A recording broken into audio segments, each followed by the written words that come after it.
Chicago में भारतीय पिता पुत्र को आइस के द्वारा गिरफ्तार किया गया है। प्राप्त जानकारी के अनुसार इन दोनों को आइस के ऑफिस से हिरासत में लिया गया। सूत्रों के अनुसार तकरीबन 20-25 दिन पहले की इस घटना में 20 साल के बेटे को आइस में पेश होना था, जबकि उसके पिता अपने बेटे के साथ गए हुए थे। हालांकि यह युवक आइस के अधिकारी के सामने उपस्थित हुआ तब उससे उसके पिता कहाँ है यह पूछा गया, और बेटे ने जब आइस के ऑफिसर को बताया कि उसके पिता पार्किंग लॉट में ही हैं, तब उन्हें भी ऑफिस में बुलाया गया। युवक अपने पिता के साथ ऑफिसर के सामने आया। उसी वक्त दोनों बाप बेटे को अरेस्ट कर लिया गया। इस घटना से वाकिफ एक सूत्र ने टीजीआई से बात करते हुए बताया कि इन दोनों ने आइस में अभी तक एक भी डेट मिस नहीं की थी और उनका असाइलम का केस भी पेंडिंग है। हालांकि फिलहाल यह दोनों डिटेंशन सेंटर में कैद हैं और उन्हें डिपोर्ट भी किया जा सकता है। इन दोनों गुजराती पिता पुत्र की गिरफ्तारी किए जाने की जानकारी उनके परिजनों को दी गई तब वे भी टेंशन में आ गए। उनकी कार भी पार्किंग लॉट में ही पड़ी थी, जिसे घर ले जाने के लिए उन्होंने अपने एक रिश्तेदार की मदद लेनी पड़ी। फिलहाल आइस की जेल में बंद ये पिता पुत्र 4 साल पहले इलीगली अमेरिका पहुंचे थे। दोनों अमेरिका में साथ ही जॉब किया करते थे और लंबे संघर्ष के बाद यह परिवार मुश्किल से यूएस में सेट हो रहा था।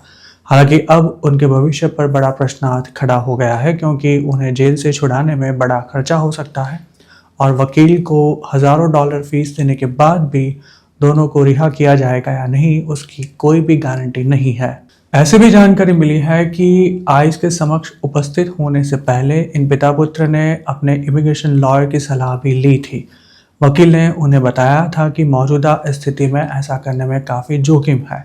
हालांकि अमेरिका में किसी भी नियम का उल्लंघन न करने वाले इन दोनों इंडियंस ने जोखिम होने के बावजूद भी आइस में हाजिरी लगाने का आग्रह रखा और वकील के मना करने के बावजूद दोनों आइस के ऑफिस पहुंच भी गए, पर अब उन्हें इसकी बड़ी कीमत चुकाने की नौबत आई है। अमेरिका में पिछले 2-2.5 महीने से बड़े पैमाने पर इलीगल इमिग्रेंट्स को पकड़ा जा रहा है। ऐसे में आइस में हाजिरी लगवाने जाना अब बेहद जोखिम भरा बन गया है, ऐसा सूत्रों का कहना है। 2024 तक यह एक रूटीन प्रोसेस हुआ करती थी, पर अब हाजिरी लगाने आने वाले एलियंस आइस के टारगेट पर है। अब तो इलीगल इमिग्रेंट्स की गिरफ्तारी के मामले में डेमोक्रेटिक स्टेट्स और रिपब्लिकन स्टेट्स के बीच जो भेद रेखा थी वह भी मिट चुकी है। रिपब्लिकन स्टेट्स में यह काम फेडरल एजेंसीज के साथ साथ लोकल पुलिस भी कर रही है, जबकि डेमोक्रेटिक स्टेट्स में आइस के एजेंट्स रोज सैकड़ों इमिग्रेंट्स की गिरफ्तारी कर रहे हैं। मौजूदा स्थिति में कई इंडियंस आइस में हाजिरी लगवाने जाने से बच रहे हैं, क्योंकि वकील उन्हें साफ शब्दों में चेतावनी दे रहे हैं कि अगर गिरफ्तारी हुई तो जेल से छूटना आसान नहीं होगा।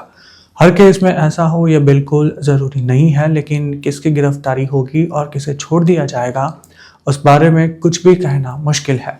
हालांकि एक बात साफ है कि डिपोर्ट होने के डर से अब लोग खुद चलकर आइस में उपस्थित होने से हिचकिचा रहे हैं। अमेरिका में रह रहे अनडॉक्यूमेंटेड इंडियंस पर अब दिन ब दिन डिपोर्टेशन का खतरा बढ़ता जा रहा हो, ऐसी स्थिति है। जिन्होंने कोई क्राइम नहीं किया है, असाइलम का केस पेंडिंग है और अमेरिका में नियमित रूप से टैक्स भी पे कर रहे हैं, वे लोग भी अब मास डिपोर्टेशन से नहीं बच सकते। उसमें भी जिन्होंने आइस में हाजिरी नहीं लगवाई है, उन्हें इमिग्रेशन कोर्ट से पहले ही हियरिंग में डिपोर्टेशन ऑर्डर मिल सकता है और कई इंडियंस के साथ ऐसा हो भी चुका है। वैसे भी ज़्यादातर देशियों ने फेक स्टोरीज पेश करके असाइलम के केस किए हुए हैं। फिलहाल असाइलम अप्रूव होने का रेट 2% से भी नीचे आ गया है। ऐसे में किसी भी इंडियन को असाइलम नहीं मिलने वाला। इमिग्रेशन का केस लंबा खींचकर अमेरिका में 5-10 साल निकाल देना अभी तक आसान था, पर अब कोई भी जुगाड़ नहीं चलने वाले। उसमें भी आइस में अनुपस्थित रहने वालों के लिए पहली हियरिंग आखिरी हियरिंग बन जाए, ऐसी संभावना को नकारा नहीं जा सकता। इतना जैसे कम हो, वैसे अब कई लोगों की मास्टर हियरिंग की तारीख भी रिशेड्यूल हो रही है। जिनके केस 2027 या 2028 में शुरू होने वाले थे, उन्हें भी अब 1-1.5 महीने का ही समय देकर कोर्ट में उपस्थित होने का फरमान किया जा रहा है। पिछले 4 महीनों में 3200 जितने इंडियंस को फाइनल रिमूवल ऑर्डर मिल चुके हैं। इसके अलावा सेल्फ रिमूवल के लिए कितने लोग तैयार हो गए, उसका कोई आंकड़ा अमेरिका की सरकार ने नहीं बताया है। फिलहाल रोज 1400 से 1500 जितने एलियंस को अरेस्ट किया जा रहा है। ऐसे में स्वाभाविक है कि उनमें इंडियंस की संख्या भी अच्छी खासी होगी। अभी तक लोग ऐसा समझते थे कि आइस वाले सिर्फ उन्हें ही पकड़ते हैं जिन्होंने कोई क्राइम किया है या फिर जिनका फाइनल रिमूवल ऑर्डर पेंडिंग है।